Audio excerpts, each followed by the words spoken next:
This man was simply insane. He actually used his tie as a weapon and directly strangled the young man in front of him. He believed that only when on the verge of death would a creature's instincts fully erupt. He wanted to use this extreme pressure test to assess whether the young man was of any use. Just after waking up, Seijo was tied to a chair by a man in a suit. The man told him that he was a ghost just like him, and his purpose for this visit was to recycle and assess Seijo. He explained to Seijo that the archenemy of ghosts was the Peach Boy Agency, whose members were a group of people who inherited the bloodline of Peach Boy and were dedicated to eliminating ghosts. And to counter them, they had established the Ghost Agency. But Seijo wouldn't listen. All he wanted to know was the whereabouts of his father and take revenge for him. The man was extremely impatient with this inefficient communication. He judged that Seijo was just a foolish idiot who wanted to die. So, he decided to adopt a more efficient assessment method. And that was the scene at the beginning, where the man directly strangled his neck with his tie and subjected him to an extreme pressure test. Under the pressure of death, the ghost blood in Seijo's body completely lost control and turned him into a mindless monster.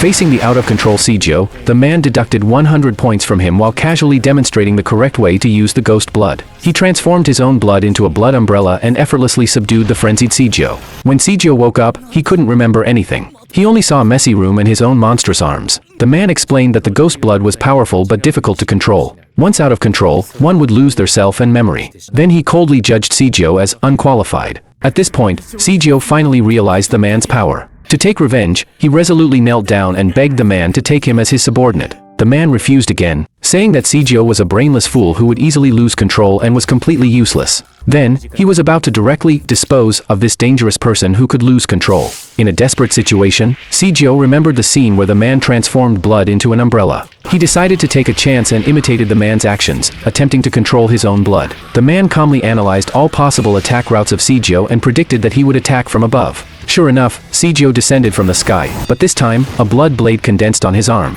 The man easily blocked the attack.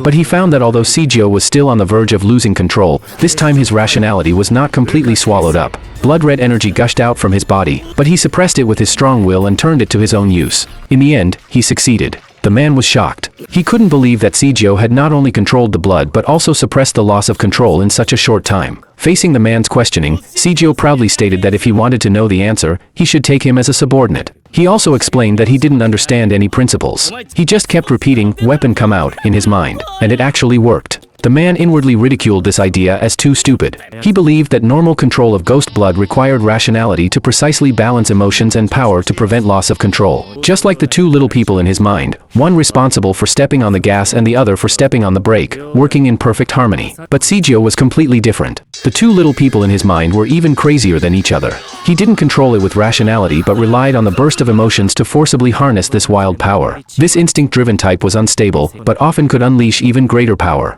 Seijo once again requested that as long as he could become stronger, he was willing to learn anything. This time, the man didn't refuse him, but he made it clear that he was looking for students, not followers. Then, the man began to explain their current situation. They were on a remote island called Ghost Gate Island. At the center of the island was a military school for ghosts called Raksha Academy. Here, students would receive various trainings to fight against the Totoro Agency, and he was the class advisor for the 4 seasons. Faced with such a huge amount of information, Shiki felt like his head was about to explode. But he only cared about one thing: could he become stronger here? Strong enough to avenge his father's death. After getting an affirmative answer, Shiki accepted without hesitation. Horns grew on his head, a sign of the awakening of the ghost's blood, and his wounds healed instantly. Thus, the delinquent Shiki put on his school uniform again. He never thought he would go to school again. The class advisor was ruthless and told him that among all the qualified students, his level was the worst and he could be expelled at any time. After learning that his father's body had been properly taken care of, Shiki temporarily put his mind at ease. The man encouraged him for the first time, saying that if he didn't want to taste the bitterness of regret again, he should become stronger.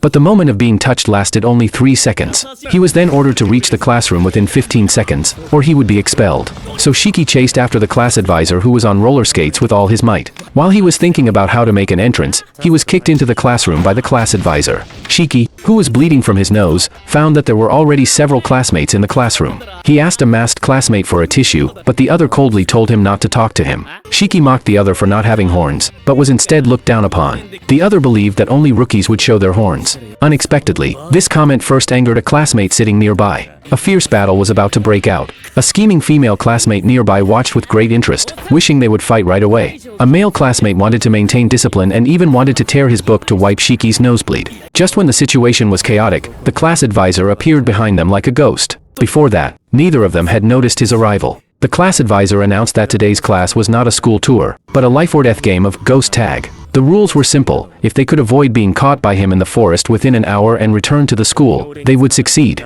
But the losers would have to be expelled immediately. He warned everyone that this was not an ordinary school. The students here would go to the battlefield after graduation, so every training was a matter of life and death. What was even more exciting was that he announced that he wouldn't use the ghost's blood, but if a student could kill him, they would not only graduate on the spot but also join their desired unit. Facing such crazy rules, these unruly ghost teenagers didn't show fear in their eyes. Instead, a fierce fighting spirit burned within them.